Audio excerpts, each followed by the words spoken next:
ఓం నమః శివాయ శ్రీమాత్రే నమః. మిత్రులకి, శ్రేయోభిలాషులకి, అలాగే నన్ను ఎంతగా ఆదరిస్తున్న యూట్యూబ్ ప్రేక్షకులందరికీ కూడా పేరు పేరు ధన్యవాదాలు. మిత్రులారా, మీ అందరికీ పరాదేవత ఎల్లవేళలా మీతో ఉండి మీ మనోవాంఛను నెరవేర్చాలని మనస్ఫూర్తిగా కోరుకుంటున్నాను.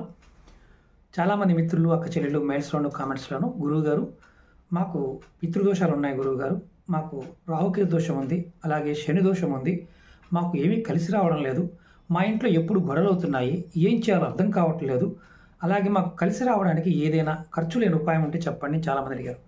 ఈరోజు మీకు 100% ఫలితాన్ని ఇచ్చే ఉపాయం చెప్తాను. మీరు ప్రతిరోజు కూడా మీ ఇంట్లో శివలింగం ఉన్నా, లేదంటే శివాలయం దగ్గరలో ఉన్నా సరే, మీ ఇంటి నుండే ఒక కొద్దిగా నీళ్లు తీసుకుని వెళ్ళండి. ఒక కాపర్ లోటాలో తీసుకువెళ్ళండి, అంటే రాగి చెంబులో కానీ రాగి లోటాలోకి తీసుకువెళ్ళండి. తీసుకువెళ్ళి శివుడికి అభిషేకం చేయండి. ఇంట్లో శివలింగం ఉన్నా సరే మీరు అభిషేకం చేస్తూ ఉండండి. ఈ 3 దోషాలు పటాపంచలైపోతాయి. మీకు అదృష్టం కలుగుతుంది. ఖచ్చితంగా